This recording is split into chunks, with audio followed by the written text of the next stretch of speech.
Bonjour à tous, bienvenue au domaine Marcel Dice. Très heureux de vous accueillir aujourd'hui pour cette petite vidéo. Alors je vais essayer très rapidement de vous expliquer ce qui nous passionne au domaine et puis ce qui du coup a fait notre histoire et notre chemin. Tout simplement, pour nous, l'essentiel dans un vin, c'est la question de la signature des lieux et l'expression des lieux.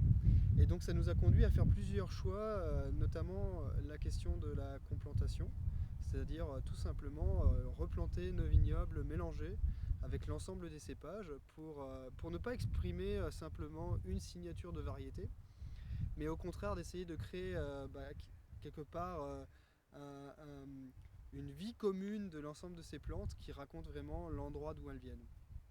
Et, euh, et donc, ça nous a forcément mené aussi sur le chemin de l'environnement au sens large, hein, de la biodiversité, de la question aussi des vinifications pour lesquelles on voulait être euh, les plus transparentes possibles, parce qu'on ne peut pas parler d'un lieu si en même temps qu'on parle d'un lieu, on goûte la vinification.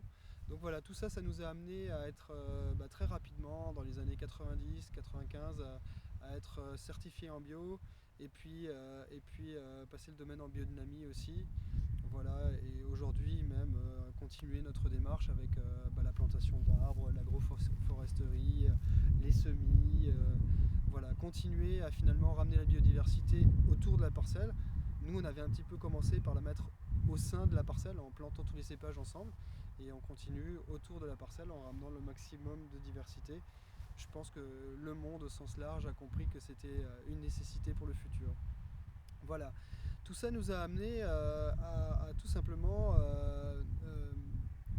donner à nos vins le nom uniquement du lieu pour les exprimer, et finalement tout naturellement à faire une organisation un peu bourguignonne de la gamme, c'est-à-dire région, village, cru, grand cru.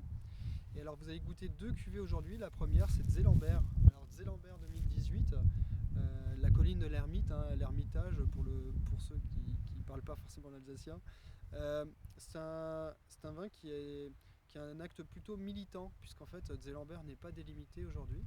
Et puis pour nous, c'est un village qui mériterait de l'être. Et puis il y a une vraie dynamique locale pour le faire. Donc voilà, cuvée de Zélambert.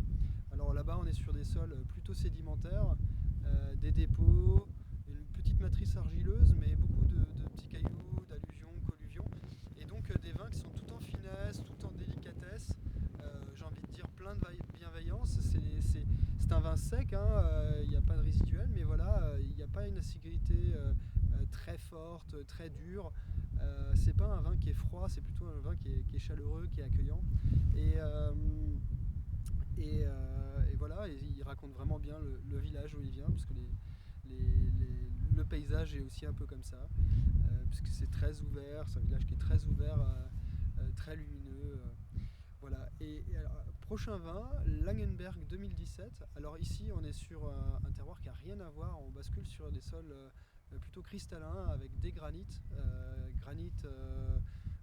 de la colline du Tenchel, granit du Tenchel. Donc c'est des granites assez décomposés, des sols très filtrants, pas de grosses réserves en eau, et donc des vins qui sont plutôt des vins avec, on va dire, c'est aussi un vin sec, hein, mais avec beaucoup de fraîcheur, mais pas forcément une fraîcheur portée par l'acidité, parce que les terroirs granitiques ne produisent pas nécessairement des fortes acidités. Par contre, c'est surtout des vins qui sont signés par la salinité de fin de bouche. Et là, c'est l'essentiel à comprendre sur ce niveau cru qui est un petit peu au-dessus des villages. Et on le voit tout de suite en termes de longueur de bouche et de densité, ça se prolonge très loin. Et, euh, et voilà, j'espère que ces deux vins vous donneront envie d'en connaître un peu plus sur nous. Et puis, écoutez, on vous accueillera avec plaisir si c'est le cas. Bonne dégustation à tous!